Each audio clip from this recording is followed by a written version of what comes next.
Na noite de ontem, a Raízen divulgou os números do balanço do terceiro trimestre para o ano safra. A empresa registrou prejuízo consolidado de quase 15 bilhões de reais e agora abre portas para medidas mais duras. Luiz Fernando Sá, diretor editorial do Agfeed, fala com a gente agora sobre este balanço.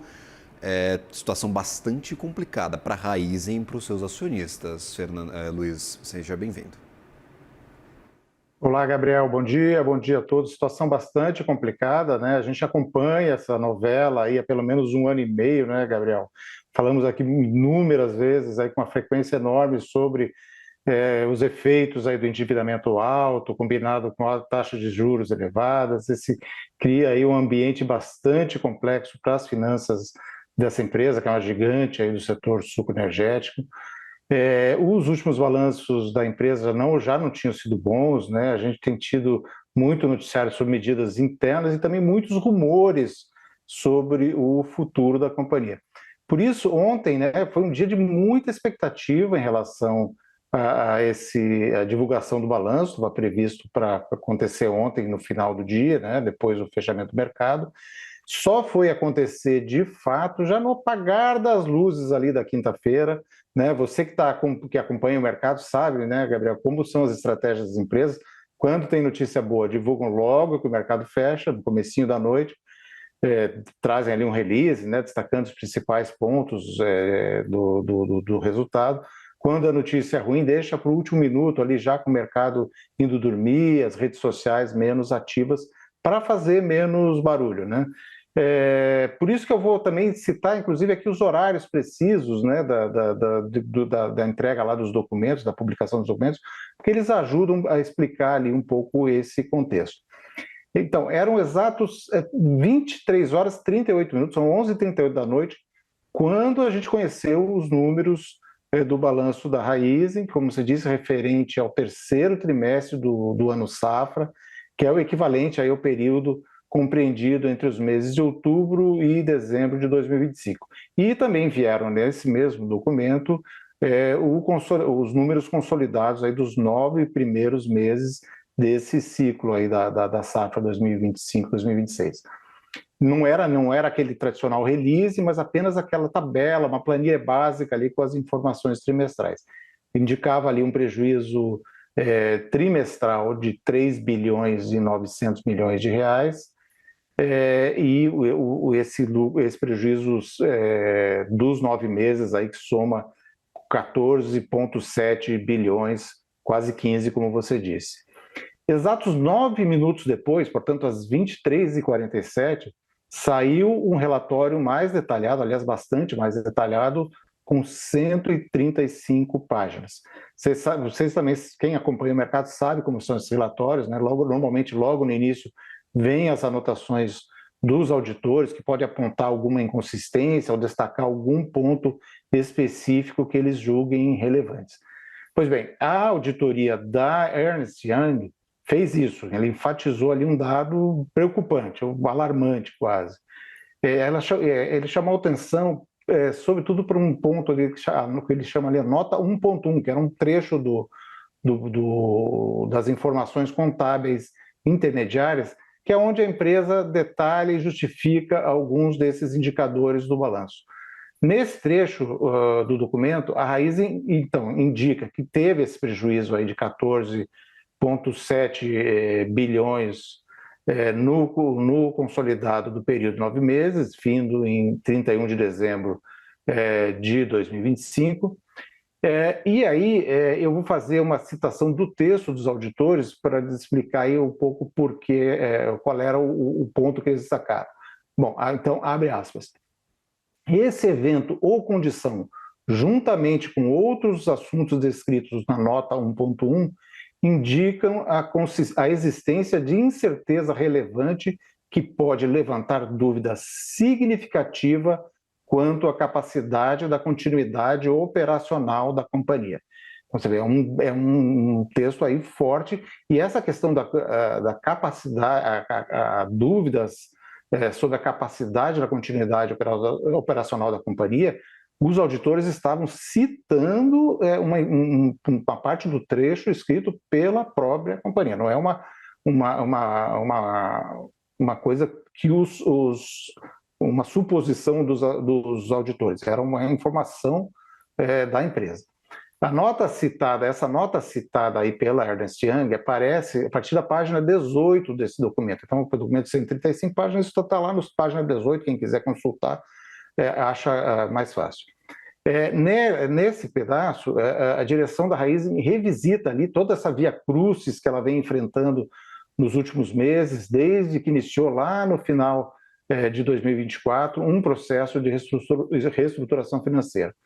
Esse texto aí, mesmo que escrito assim no jargão contábil, né, já traz esse prenúncio, como você disse, aí, de decisões mais difíceis, mais duras, nos próximos dias.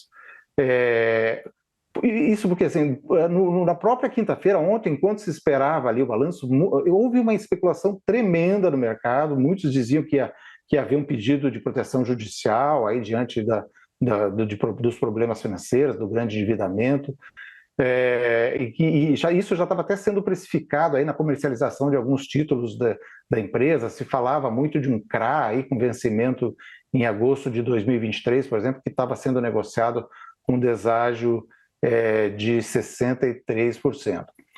E segundo o relatório então, da Raízen, das informações trimestrais, esses prejuízos aí enormes nesses 9 meses refletem, e aí eu vou abrir aspas de novo, principalmente a provisão por redução ao valor recuperável de determinados ativos no montante adicional de 5.797 bilhões de reais, tanto na controladora e no consolidado. Também o consumo de caixa livre no período corrente e o aumento significativo nos índices de alavancagem financeira. Pelo balanço de ontem, Gabriel, essa alavancagem hoje é de 5,3 vezes na relação da dívida líquida com o EBITDA. Esse documento prossegue elencando ali uma série de eventos que aconteceram após o fechamento das informações contábeis e lembrando que a empresa comunicou ao mercado e aos seus acionistas ali, né, tanto os controladores, comunicou ao mercado que os seus acionistas controladores seguem avaliando de forma prioritária alternativas para reduzir essa alavancagem e para o equacionamento da estrutura de capital da companhia. Quando ela fala que comunicou, ela está se referindo aí a um comunicado feito agora no dia 6 de fevereiro, a gente citou aqui, em que a Raízen informou ao mercado que estava contratando assessorias jurídica e legal para apoiar na avaliação de alternativas econômico-financeiras preliminares e de caráter exploratório. Então, assim, o que significa? Eles contrataram de assessorias aí para avaliar as próximas medidas, o que fazer, se vão vender mais ativos, se vão eventualmente recorrer a alguma questão judicial aí ou não e tal. Então, são coisas que a gente vai conhecer aí ao longo dos próximos dias. Em seguida, também, a Raízen cita o rebaixamento dos ratings corporativos da empresa pelas principais agências nacionais e internacionais. Foi um processo que iniciou em novembro do ano passado com a Moody's, a agência Moody's, e ainda essa semana, aí no início da semana, foi reiterado pela Fitch e pela S&P.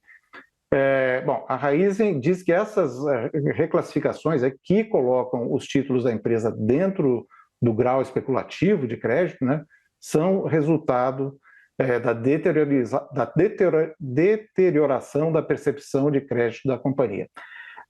Enquanto eu me preparava para entrar aqui com vocês aqui, Gabriel, estava acontecendo a teleconferência do CEO da Raízen, o Nelson Gomes, e do CFO, o Lorival Luz, com analistas e acionistas. Eu acompanhei um trecho pequeno e o resumo ali do que eu ouvi é justamente o seguinte: eles vão continuar na tentativa de reduzir a especulação e se comprometem aí a comunicar ao mercado qualquer movimento da empresa e tal. Eles ressaltam que estão aí em um ponto de inflexão no que se refere à estrutura de capital e reforçam que os acionistas mantêm a disposição de aportar mais recursos na empresa, isso é importante. porque eles aprovaram aí recentemente um programa de aumento de capital.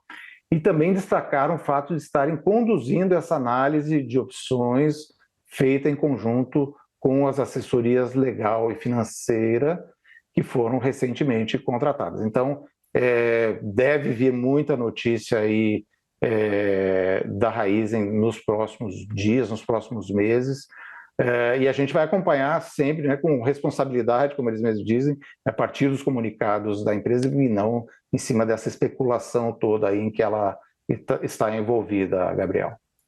Especulação, né, Luiz, é que no próprio resultado aparece essa citação ao risco operacional, risco de continuidade da operação da Raízen. Isso alimenta cada vez mais essa incerteza em relação à companhia, que fala de cenário macroeconômico, mas os próprios indicadores operacionais da empresa estão pesados, estão piorando, e esse endividamento é realmente bastante assustador. Quando a gente olha para o resultado da Raízen, eu vou colocar aqui, dívida líquida da companhia, não vou nem falar da dívida bruta, mas a dívida líquida está em 55 bilhões de reais. Então, se a gente tirar os ativos da conta, se a gente fizer ali uma neutralização do que a empresa tem em caixa e tem em ativos, ainda sobram 55 bilhões de reais para pagar em dívida. A dívida bruta da Raízen supera os 70 bilhões de reais.